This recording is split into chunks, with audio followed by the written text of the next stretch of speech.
It is time to get Gephardt. The guy who just won $1 million better pay attention if he plans on sending this money anywhere through the mail, right. Because the shipper in this case is the United States Post Office, and if you've ever shipped a package with the Post Office, you know they often ask if you want to buy insurance. What perhaps they do not make clear enough is that they might not pay your insurance claim, even if they admit to losing the package, depending on what's inside. They're beautiful coins, as you can see. George Matthews collects rare coins as a hobby and as an investment.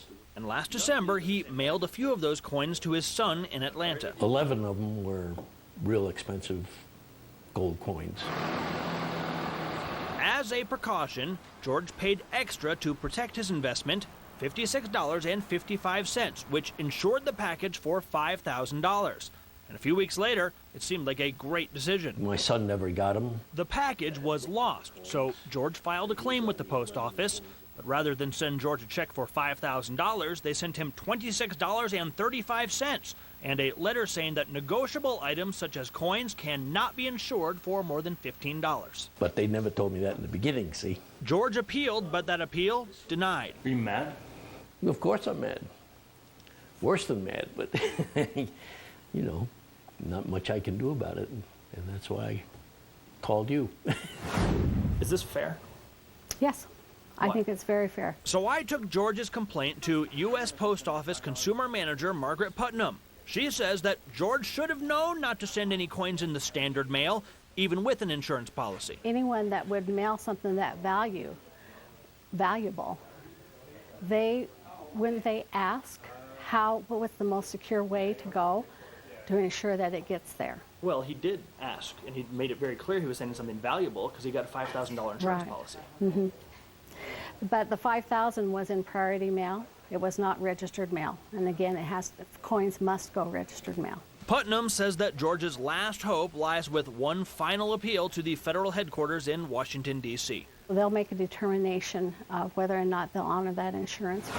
George filed that second appeal, and this time, the post office had a change of heart. Shortly after we had contacted the post office, they sent George a check for $3,220 with a letter that calls the additional payment a one-time exception based on the particular facts of George's case. George says he is still angry because his coins were worth more, but $3,200 is better than $26. If you're insuring something, no matter what it is, and they lose it on you, they're responsible to pay you. Okay, so again, the post office says that if you want to ship coins or gift cards or any other what they call negotiable item and you want to insure it, you do have to send it that registered mail, which will require a signature when the person receiving it picks it up. The post office says they will not ask you what you are shipping, even when you ask for insurance. So, as George learned the hard way, don't expect anyone to warn you that certain items are not insurable through priority mail. If you've got a problem that you can't solve, give me a shot at it. My number is 801. Take down the old Granger High School building. Built in 1955, Granger High School officials say it was outdated and not big enough to house the more than 3,000 students, including the newly added 9th graders. Fox 13's Caroline Connolly shows us what's in store for the new lot. A pile of bricks will soon be all that remains of the 55-year-old Granger High School building. Demolition crews started tearing it down on Wednesday. That coming down today is a very welcome sight. The empty lot will be transformed into new soccer fields, tennis courts, and a parking lot.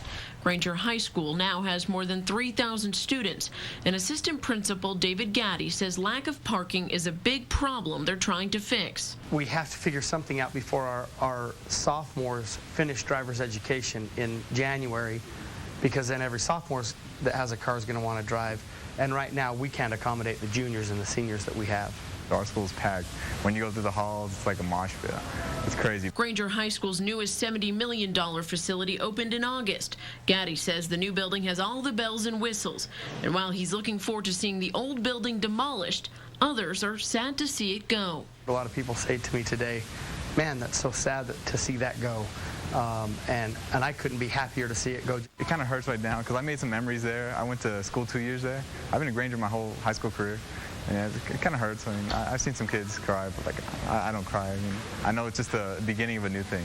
A new beginning at a state-of-the-art facility that Gaddy says he hopes students and teachers are proud of. Our goal is to make them feel at home. We want them to graduate We want them to stay here, and everybody that's a Lancer that lives in our boundary, we want them here at Granger High School. Kids take care of their new home. This is like their new home. This is going to be for like the next 4 years.